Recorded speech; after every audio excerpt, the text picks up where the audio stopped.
नमस्कार, स्वागत है आपका द न्यूज़ लॉन्चर पर। मैं हूं अशोक वानखड़े। लेकर आया हूं आपका अपना कार्यक्रम द डायरेक्ट हिट। महाराष्ट्र के सातारा जिले के जिला परिषद चुनाव में जो हुआ,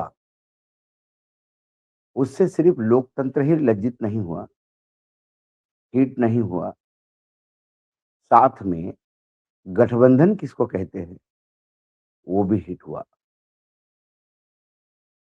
बीजेपी हिट हुई ऐसा मैं नहीं कहता, क्योंकि अब नैतिकता और बीजेपी ये दोनों साथ में नहीं चलते। लेकिन हाँ, ज़रूर एकनाथ शिंदे और स्वर्गीय अजित पवार की पार्टी, राष्ट्रवादी कांग्रेस पार्टी, बुरी तरह से हिट हुई। क्या हुआ महाराष्ट्र के सातारा जिला के जिला परिषद चुनाव में, अपनी ही सरकार के मंत्री यानी फडणवीस की पुलिस ने एकनाथ शिंदे के मंत्री को पीटा, राष्ट्रवादी कांग्रेस के सांसद को सीढ़ियों से घसीटा और इसकी परिणति ये हुई कि विधान सभा में भयानक बवाल हुआ, विधान परिषद में बवाल हुआ और महाराष्ट्र के उप मुख्यमंत्री एकनाथ शिंदे ने विधानसभा में अपने पास में बैठे हुए देवेंद्र फडणवीस के सामने ये कहा कि महाराष्ट्र में लोकतंत्र की हत्या हुई है और पुलिस का पूरा दुरुपयोग किया गया ये चुनाव हाईजैक करने के लिए। और मुख्यमंत्री ने, क्योंकि निर्लज्जता का अमृतकाल चल रहा है, तो खड़े होकर सिर्फ इतना कहा कि माननीय उप मुख्यमंत्री ने जो अभी कहा, उसकी पूरी इंक्वायरी करके दोषियों को सजा होगी। लेकिन क्या दोषी सिर्फ पुलिस थी, या गृह मंत्री थे, या मुख्यमंत्री थे, या बीजेपी थी? परंतु मतदानापासून वंचित ठेवणं हा गुन्हा आहे आणि मतदानापासून वंचित ठेवणं हा लोकशाहीचा खून आहे आणि लोकशाहीचा गळा घोटण्याचं काम बिलकुल करू नका अशा प्रकारचं मी त्यांना सांगितलं। ते बोले असं काही होणार नाही। परंतु त्यानंतर मीडियामध्ये देखील मी पाहिलं, शंभूराज देसाईने स्वतः सांगितलं, म्हणजे मंत्री का गेले तिथे, कारण त्यांना माहीत होतं तिथे त्यांना अडवतील म्हणून त्यांनी पण त्या आपल्या याच्या सीमाजी आहे बाहेर होते, त्या गेटच्या बाहेरपर्यंत त्यांना गेल्यानंतर मंत्री बघितले नाहीत, पदाधिकारी बघितले नाही, कोणी बघितले नाही, जसे आमदार बघितले नाही, असे आरोपीला जो असं पकडतात तसं पकडून घेऊन गेले आणि त्या ठिकाणी घेऊन गेल्यानंतर ते दोन लोक, बरं ते दोनच कसे काय मग मतदार त्यांनी पकडले? दोनच मतदार जे आहेत ते त्यांना घेऊन गेले आणि त्यांना निवडणूक, मी पुन्हा फोन केला त्यांना, डीजींना, डीजी म्हणाले असं होणार नाही। मी बोला होणार काय नाही, निवडणूक पूर्णपणे पार पडते तिकडे, निवडणूक पार पडल्यानंतर तुम्ही त्यांना सोडून काय उपयोग आहे? आणि मग निवडणूक पार पडली आणि त्यानंतर या सगळ्या, परंतु जी परिस्थिती निर्माण झाली महाराष्ट्रामध्ये, महाराष्ट्राच्या इतिहासामध्ये अशा प्रकारची परिस्थिती पहिल्यांदा आपण पाहिलेली आहे। कारण कुठल्याही परिस्थितीमध्ये अशा प्रकारची परिस्थिती मतदानापासून वंचित ठेवणं हे आतापर्यंत इतिहासामध्ये पहिल्यांदा आहे। आणि त्यामुळे मला जे माहिती होतं ते, आणि मी त्यांना फोन केले होते म्हणून तुमच्या निदर्शनास मी आणू इच्छितो। अध्यक्ष महोदय, सन्माननीय उपमुख्यमंत्र्यांनी जी वस्तुस्थिती सांगितलेली आहे त्या वस्तुस्थितीच्या आधारावर या संपूर्ण प्रकरणाची योग्य ती चौकशी केली जाईल आणि चौकशीच्या मध्ये जे काही निष्पन्न होईल त्यानुसार त्याच्यावर कारवाई केली जाईल। ठीक। हुआ ये कि सातारा जिले की पूरी राजनीति आजादी के बाद से, क्योंकि स्वर्गीय यशवंतराव चौहान का जिला था, हमेशा कांग्रेस के साथ रही। लेकिन 1999 में शरद पवार की राष्ट्रवादी ने इस जिले पर कब्जा कर लिया और फिर राजनीति पूरे जिले की शरद पवार के राष्ट्रवादी कांग्रेस पार्टी के इर्द-गिर्द घूमती रही। लेकिन 2024 के लोकसभा चुनाव में तब तक पार्टी टूट चुकी थी। फिर भी शरद पवार पार्टी के उम्मीदवार बीजेपी से हार गए और वो इसलिए भी हुआ क्योंकि शरद पवार की पार्टी जब उनके भतीजे अजित पवार ने हाईजैक की, सिंबल और नाम उनके पास गया, तो शरद पवार जी को एक नया सिंबल मिला, तुतारी। एक वाद्य होता है, जिसमें हवा फूँक के म्यूज़िक बजता है। उसी से मिलता-जुलता पिपाणी इस वाद्य को एक इंडिपेंडेंट को सिंबल मिला। वो लाख भर के आसपास मत प्राप्त किए जिसके 500 की औकात नहीं थी और बीजेपी का उम्मीदवार तुतारी और पिपाणी के कन्फ्यूजन में जीत गया।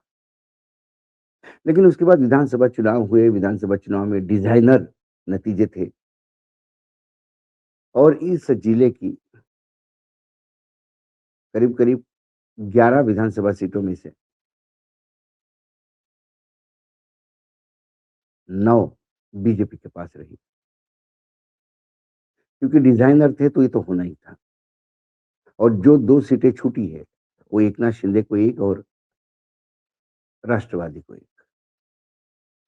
बाकी कांग्रेस, शरद पवार इन सिर्फ उद्धव ठाकरे इनको कोई जगह नहीं। इसी बीच उसके बाद जब वहाँ से जिला परिषद के चुनाव हुए, तो भाजपा को लग रहा था कि जैसा उन्होंने विधानसभा में स्वीप किया वैसा ही वो करेंगे। लेकिन नतीजे बड़े शॉकिंग रहे। भाजपा 27 क्योंकि 65 का जिला परिषद है, उसमें 27 बीजेपी को आई, 20 राष्ट्रवादी कांग्रेस को आई, 15 मतलब अजित पवार को, 15 एकनाथ शिंदे की शिवसेना को, उद्धव को 0, कांग्रेस को 1, शरद पवार को 0 और अपक्ष को 1 इंडिपेंडेंट और स्वाभिमानी शेतकरी संगठन को 1। ये बाइफरकेशन रहा। इंडिपेंडेंट ने जैसा कि हमेशा होता है बीजेपी का साथ दिया, तो ये 28 हो गए। यहाँ चुनाव जीतने के लिए कम से कम 33 चाहिए। लेकिन जब वहाँ पे अध्यक्ष पद को लेके खींचतान हुई, तो शिवसेना और एनसीपी एक हो गए, यानी 20 और 15 मिलके 35 हो गए और ये तय था कि इस जिला परिषद का कंट्रोल अब अजित पवार गुट और एकनाथ शिंदे के शिवसेना के पास रहेगा। लेकिन फिर भी बीजेपी ने अपने उम्मीदवार उतारे अध्यक्ष और उपाध्यक्ष पद के लिए और जब नतीजे आ गए, तो बीजेपी की प्रिया शिंदे 33 मतों के साथ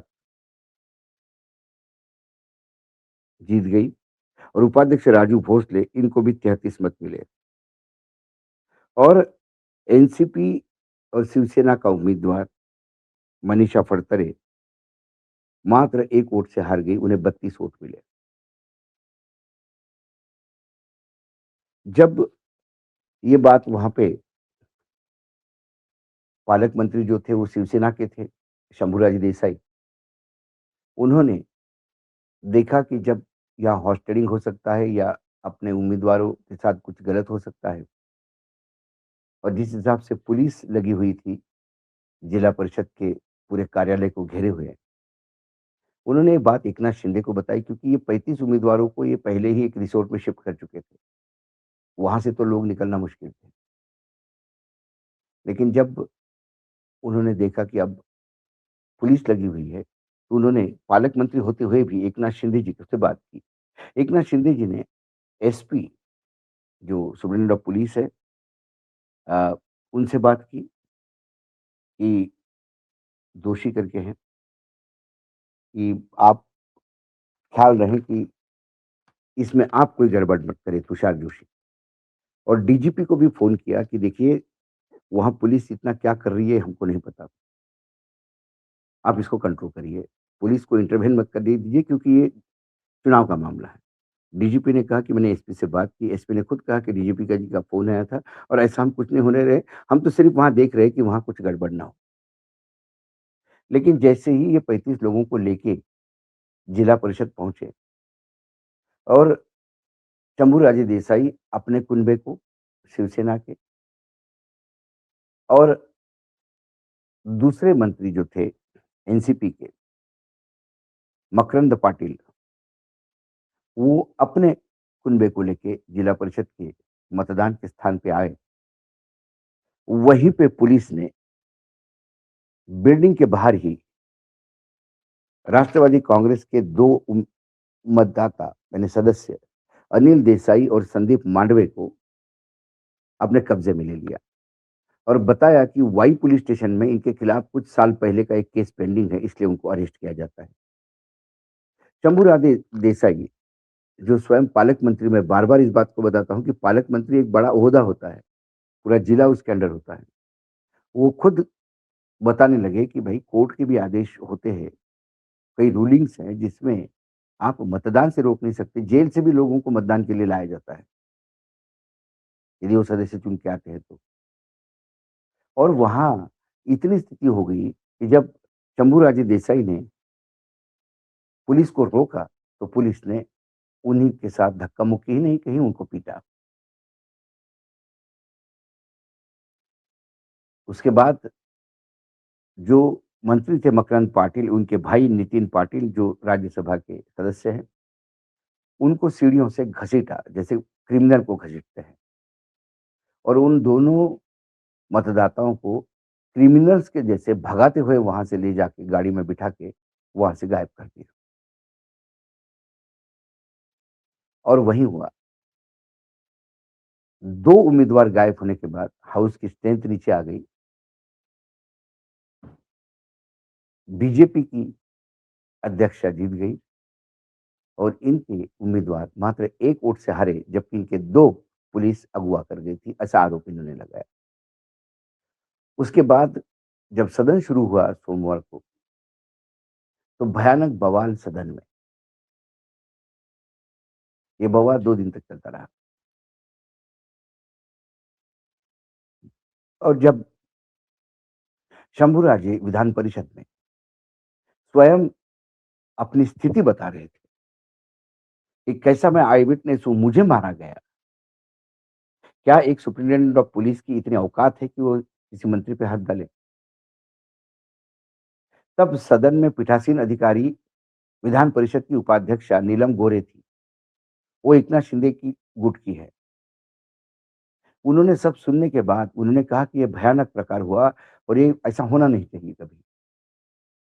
उसी के बाद उन्होंने कहा कि सदन में जो मंत्री बैठे हैं उनको हम पूछते हैं कि क्या ये इस पे बारे में सरकार का वक्तव्य क्या है? मंत्रियों ने कुछ नहीं कहा। उसके बाद नीलम गोरे ने खुद रूलिंग दी कि मैं इमीडिएटली आदेश देती हूँ कि सातारा के एसपी तुषार जोशी को तुरंत सस्पेंड किया जाए।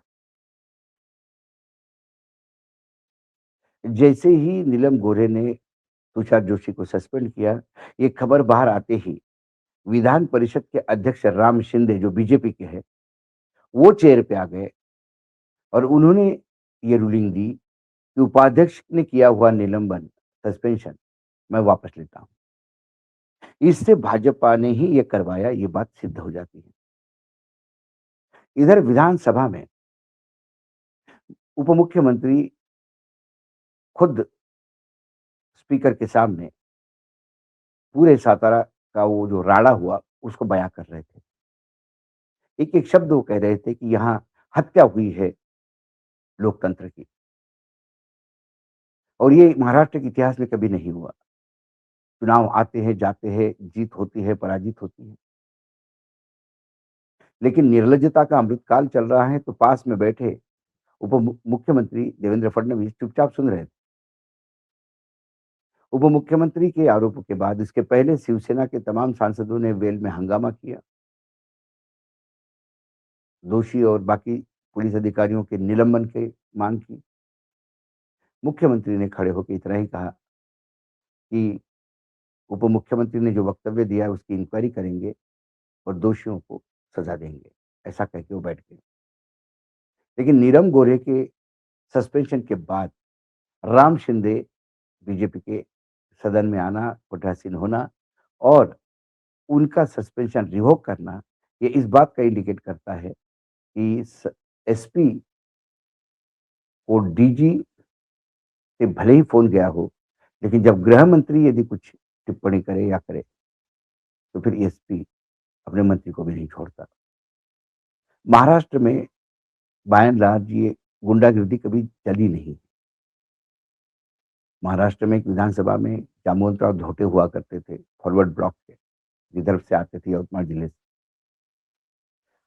वो बड़े गुस्से वाले माने जाते थे। उन्होंने एक बार कुछ किताब या कुछ फेंक के मारी थी अध्यक्ष को, तो वही बवाल हो गया था।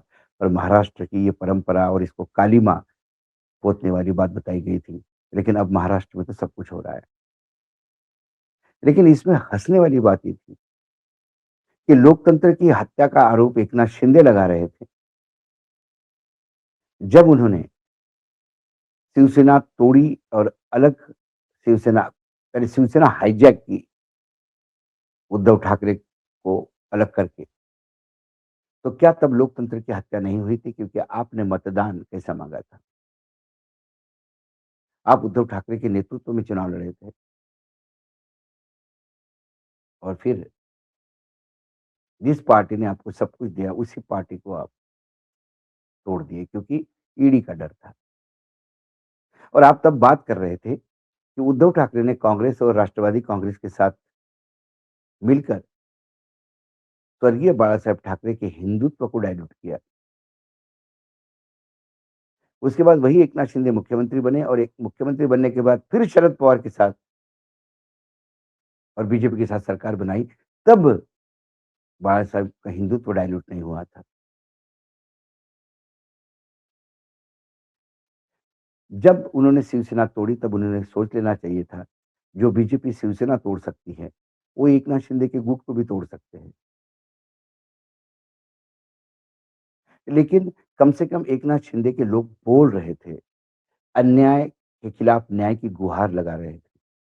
लेकिन जिस पार्टी के 2 सदस्यों को अरेस्ट किया पुलिस ने, वो राष्ट्रवादी पार्टी चुप थी और ये इंडिकेट कर बताता है कि अब महाराष्ट्र में राष्ट्रवादी कांग्रेस पार्टी स्वर्गीय अजीत दादा के स्वर्गवास के बाद समाप्त हो गई है। यह बीजेपी की ही एक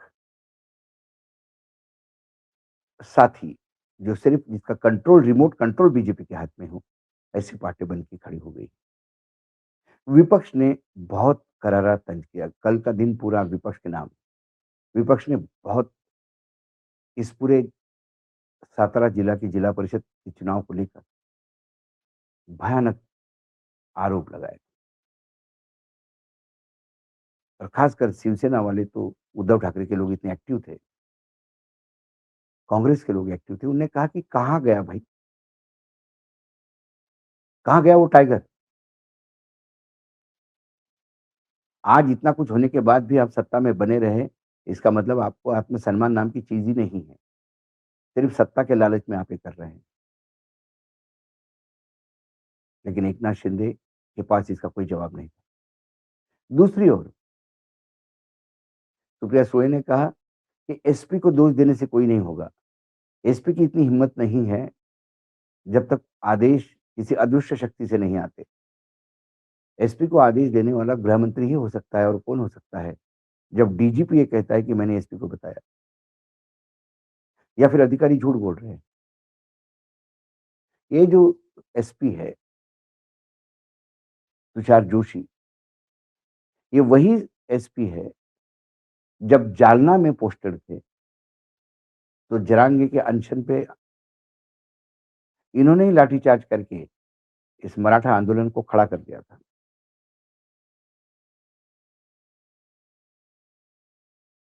तब भी उन पे कोई एक्शन नहीं हुआ।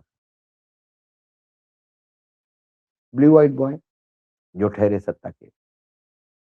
कुल मिलाकर भाजपा के जितने गठबंधन साथी हैं, उनके लिए भी ये मैसेज था कि आप भले ही साथ दो, लेकिन थोड़ा भी आपने